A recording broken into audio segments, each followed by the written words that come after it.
like, you definitely have to hold your ground with a guy like Keyshawn because Team Crawford speaks out. You got to hold your ground with a guy like Keyshawn Davis. Because, well, I'm going to tell you what the because is in this video. What Team Crawford had to say about Keyshawn Davis, his recent antics, all of that will be discussed in this video. What up, Fight World? It's your boy Ego, and I'm back with some more boxing. Now, MillCity Boxing has an interview with Team Crawford member Terence Crawford, trainer, former fighter Bernie the Boxer. And I felt he said some interesting things about Keyshawn in the parts that I heard. A couple of you guys sent me the clip, so we shall review what he had to say about Keyshawn Davis. Now, let me preface this. Before I play the clip, and the link can be found in the description, but before I get active and play this joint, keep in mind that Keyshawn Davis previously trained alongside Bernie and Bomac and Team Crawford. So to hear them speak their mind is, I'll let you be the judge. I feel like, you definitely have to hold your ground with a guy like Keyshawn because obviously, he doesn't bring the same type of animosity towards the other guys, which Greg Hackett mentioned, and I think that's true. We done seen it together, He shows no type of animosity towards Andy Cruz, and Andy Cruz saying all this dumbass shit. I never seen him get tough with Andy Cruz. Never seen him have a mean face against Andy Cruz. You know what I mean? Never heard him. I never seen him say ish to Andy Cruz. He never mean mugged and had a mean face with Andy Cruz. Never seen him have a mean face against Andy Cruz. You know what I mean? Never heard him, point his finger at Andy Cruz, say, I'm going to knock your bitch ass out when we fight. Or I never seen him get like that with Andy Cruz, That's just one thing I can mention. I know he did push De Los Santos, which I didn't think that was in good taste. Because I don't think De Los Santos did nothing but sign up to fight him. Wow. So Bernie the Boxer, he was, in my opinion, kind of cooking Keyshawn. Basically, for one, you're immature, right? You get a guy like Edwin De Los Santos, all he does is sign up to fight you, and you at the weigh-in pushing him for no reason. Like, you on your Devin Haney. Remember when Devin Haney pushed Lomachenko for pretty much no reason, right? And how many tickets more are you selling by doing that, for one? Outside of that, beyond that, like, what's the point? Like, Devin Haney, to our knowledge, got fined for doing it to Lomachenko. It's really juvenile and dumb. Like, just hear me out. If I am about to fight somebody the very next day on Saturday, and it's Friday, and if I fight you on Saturday, I'm confident I can beat you, right? And I'll get paid for it. Why on earth would I jeopardize that by physically pushing you and potentially risk you twisting your ankle or getting hurt or there being an excuse on why I beat you? Because Clarissa Shields, that happened, right? The rematch with Franchon Cruz Dezern, there was a melee in some kind of altercation. She's saying she hurt herself, right?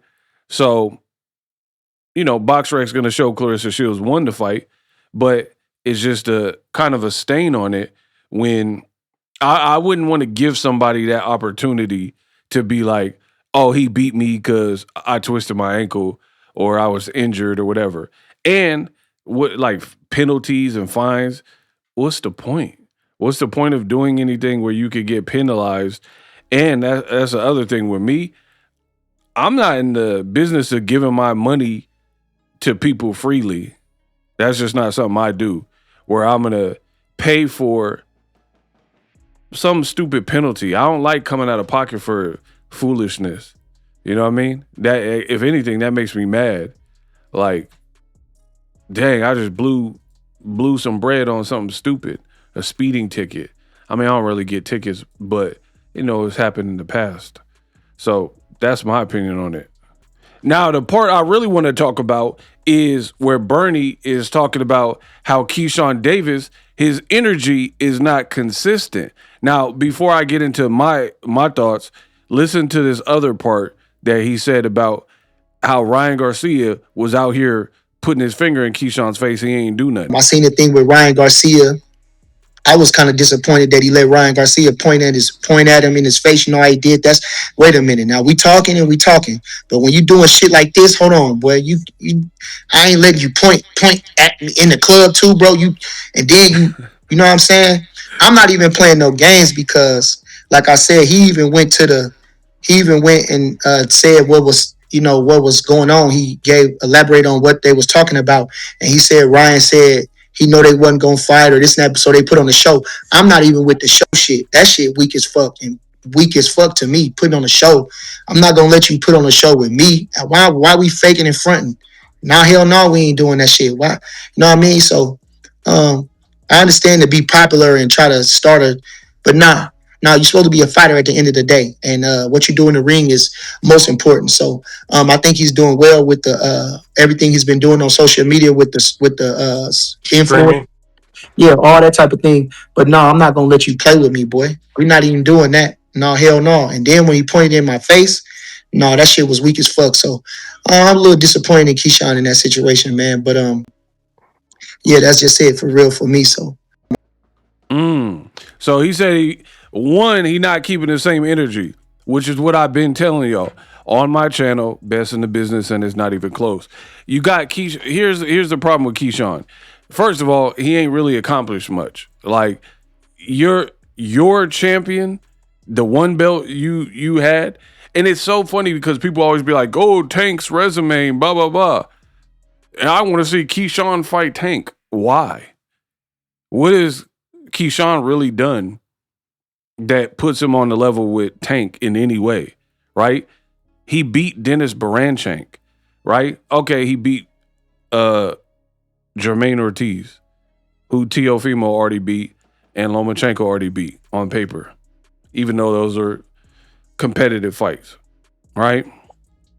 And then as far as not keeping the same energy, that's just extremely weird. But I try to tell you, certain fighters, and unfortunately, a lot of times it be the black fighters where when there's another black fighter, then it's rah, rah, rah, I'll kick you, stomp on you, don't let me catch you lacking, you the ops, bop, bop, bop, bop, woom, woom, wompty, right? And then it's like, oh, it's going to be some furniture moving and yeah. Like, remember even Terence Crawford, when he seen Errol Spence, he was amped up. When he did that video with Gary Russell, he was like, man, we don't even have to box. If I catch you in the street, you know what's going to happen. I'll break your effing neck. But then Bob Arum was talking bad about Terence Crawford, and he never, why you ain't say you break Bob neck? You know what I mean? But when it's a brother, it's different energy. Crawford and Canelo, he never really violated. They were sitting next to each other with Piers Morgan, right? Crawford never really violated. Same thing with Shakur. He be calling Tank a weirdo and has some beef with Devin Haney's and things like that. But then for the promotion with Tio, you kept it pretty cool. You know what I mean? But let it be Frank Martin. Let it be somebody else. Then it's like rah, rah, rah. And you seen it with Keyshawn Davis. When that Mexican streamer was like, Mexicans run boxing. What about Canelo? You know Mexicans run boxing. You let him get away with it as a pro boxer and let him say that and agree to it. Now, I mean, everyone, can speak their opinion, but you agree to it. You say, oh, yeah, I guess Ryan Garcia, he is doing pretty good, so I guess I'll give you that. Bro, what? What? So that's Keyshawn Davis. Meanwhile, a Mexican fighter, Mexican American, in Diego Pacheco, he's saying the opposite. The game is screwy right now. Keyshawn is on a stream with a Mexican dude, right? Oblivion, eating Mexican food, trying to, like, I don't know, enhance his La Raza fan base, right? Talking about Mexicans run boxing. Then you got the Mexican American fighter. He upset La Raza because he said, and I already made a video about it, that he goes to Mexico and the skill level is different. They're tough and they got heart, but that's it. The real skill comes from America, and people got mad at it. So the game is twisted right now. It really is.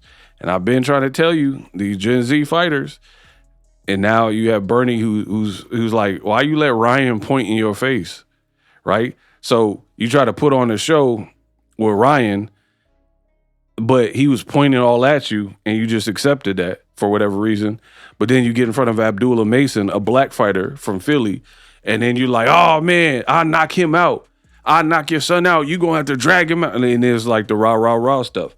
Or you get on these podcasts and be like, I'll knock Tank out. Man, Tank out. I'll sleep Tank. Tank ain't blah, blah, blah. Right? Or Devin Haney. Keyshawn be like, I got a brick for Devin Haney. Blah, blah. You got a brick for Devin Haney and Tank and Abdullah Mason. But then, like he's saying, Andy Cruz press your line. And you be like, man, we ain't worried about Andy. You barely say nothing. Murataya, right? There's other great fighters that are non-black in or around your division, and we never hear you talk greasy about them. Things that make you go, Streaming can be tough, which is why I use StreamYard. Click the link in the description for StreamYard, which is an awesome tool that enables you to set up your stream with ease of use. Get great results with live streaming. It's what I use. Stream to social media with ease with StreamYard. Live streaming is here to stay. Engage with your audience using StreamYard. Great way to reach out to your audience and connect. So you need a tool that can do that.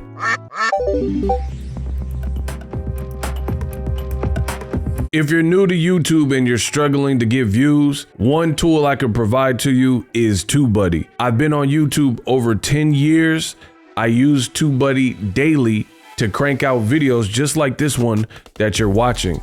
Learn how the pros do it with TubeBuddy. YouTube receives a lot of traffic, which also means a lot of creators, a lot of people putting out content. So you need to learn the ropes so you know how to separate yourself, especially if you're new, but even if you're a pro, use TubeBuddy. The link is in the description. Get more views, more subscribers, and a higher click-through rate, so ultimately you can realize all of your online goals. Use my affiliate link in the description and grow your channel fast.